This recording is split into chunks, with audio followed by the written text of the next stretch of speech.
You're this perp back with another video, and I just got done watching the E3 Xbox Bethesda game showcase. Wow. I know Xbox has had a rough few years, but I think it's safe to say that this was a pretty good showcase. Better than past years. We seen a lot of things that were supposed to be there, like Starfield. We see our first look at that. That's coming out next year, next holiday. They showed a lot of games. Some might not interest you, but a lot of these games will definitely be for some people. They definitely showed some wild things throughout this conference, but I like that they started off with Starfield, letting you know that this is going to be an Xbox exclusive. This is a new Bethesda game. Then we get our first look at Stalker II, which also looks dope. That's coming out next year. Looks very interesting. It's going to be in Chernobyl. I'm curious to see how that goes. Definitely going to play that. The biggest highlight of this whole entire conference, though, is everything's coming to Game Pass, man. Like, if you are on Game Pass, you are good for the next 2 years, even 3 years. I'll say that. Then we get our first look at Back 4 Blood, which looks really fun. It's like the spiritual successor to Left 4 Dead. This is definitely going to be a fun multiplayer game to play this fall. Let me know if you're going to cop this. Then we get a surprise kind of drop, a new IP called Contraband. Now, I think this is coming out 2023, because the ones that they didn't show release dates, they're definitely going to be 2023, 2024, somewhere out of the way. But I'm calling 2023. It definitely looks interesting.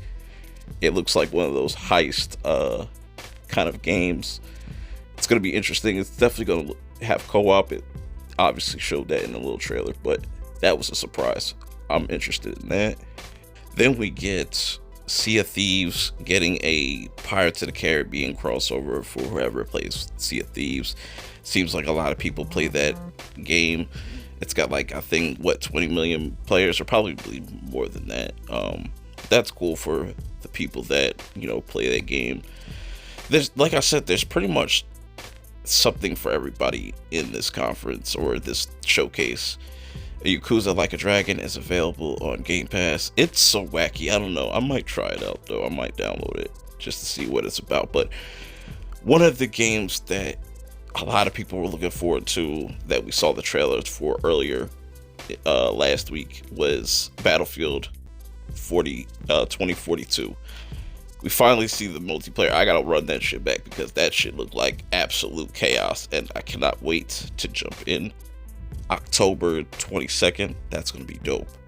Virgo, holla at me, bro. Let's link up. Psychonauts 2. Don't know much about Psychonauts, but I know this is got its fan base. So, like I said, there's definitely a lot here for whoever is looking for these types of games.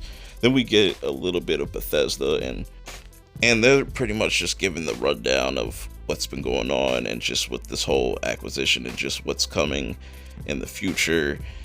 But fuck that. I want to get to the meat and potatoes.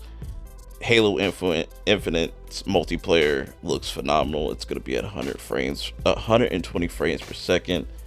Yeah, I'm ready. I want to play it now. Did they give it a release date? I don't even remember.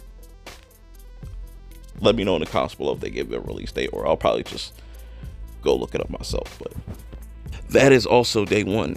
Then they start showing some other indie titles throughout this this Plague Tale. This looks interesting to me. Like I said, I gotta run this whole entire conference back just to see exactly what's what, because now I'm starting to lose it. There's a lot that was shown in this hour and a half show. Then they show Far Cry 6. Still doesn't look good. Looks like a game that came out in the PS3, Xbox 360 era. It's just not a game for me, honestly. But the next game that they show off is really interesting that's also coming later this year in December. It's called Shredders, and it's a snowboarding game. And I'm like, word, sign me up. Game Pass. Hopefully it's got, obviously it's probably gonna have multiplayer. So for those that like snowboarding games, there you go. It's gonna be interesting. It looks dope. A lot of attention to detail. Looking forward to that. Atomic Heart. I gotta watch this again because I only saw glimpses of it, but that's also coming soon, I'm guessing. Another game that they started to show off after this replaced. This looks really dope. This has a really interesting art style, in my opinion. So I'm looking forward to seeing what that is all about. That's also coming to Game Pass. So they showed a lot that's coming out next year, and what's to come this year is definitely a lot to break down. But the next game we go to is a game that I played kind of often when it first came out in preview, was Grounded. I need to go back to it because that was actually a fun game. It's kind of a survival type game. You could play with your friends, you craft things, you could build houses and stuff like that. It's literally like Honey, I Shrunk the Kids, but in a video game form. Then they show Among Us. Now you can play as 15 players, and there's 3 imposters. I've never played this game a day in my life, but I know a lot of people in the YouTube community that play this game. So kudos to you. I don't know. I don't see the appeal. Next, they show 2 games off. I don't know if this is from somewhere else or if these are brand new titles that they announced 2 games back to back. Looks cool. Looks interesting. Got to see more. We'll probably see more next E3 of these games. Age of Empires. I know this was a game that was mostly on PC, but now more on Xbox. I know this has a fan base. Then they show Outer Worlds 2. I swear to God, I thought so many times that there were so many games that were going to be Fable, and I was just like, oh, Outer Worlds 2. It still looks good, but it's just like, fuck. I thought that was Fable. But that game's a ways out. Then we see Flight Simulator, which originally was on PC. It's coming to consoles finally. I'm going to mess around with it. You know, it looks like a game you could just pick up and just mess around with, go to your crib or something like that, go to a friend's crib. I don't know. It's going to have a Top Gun crossover. That's cool, I guess. Then they show Forza Horizon 5. It's getting closer to the end of the show. Apparently, this is going to take place in Mexico, and it's going to be open world. And it's also going to have some type of weird campaign, which I don't know how that's going to go. But I know the Horizon series is very big amongst people that like racing games. Then you got Phil comes in, kind of closing the show, and he hits people with the one more thing, and I'm like, oh, that's dope. And you already know, in any type of conference where they do a one more thing, it's usually something really dope. This one that they showed off a game that they've been working on. I don't know when it's coming out. I think it's coming out next year. Redfall, yeah, summer 2022. Duh. This looks really dope to me.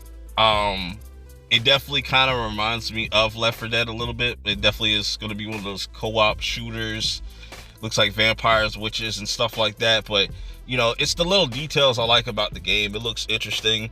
Overall, I think this was a dope conference for Xbox, Microsoft as a whole. I don't see too of a negative response. I haven't seen nobody else's like reaction to this, so that's going to be interesting to go through that, and also go back to some of the other games that they've shown. Like, I want to go back to that I'm drawing a blank on it now, Atomic Heart. I want to see that again, see what that's looking like. But the future of Xbox is looking really nice. The future of Game Pass is looking real nice. Let me know how you guys feel about this whole entire press conference. I thought it was pretty solid all the way through. Showed games, nothing else. But until next time, I will see y'all in the next video. Peace.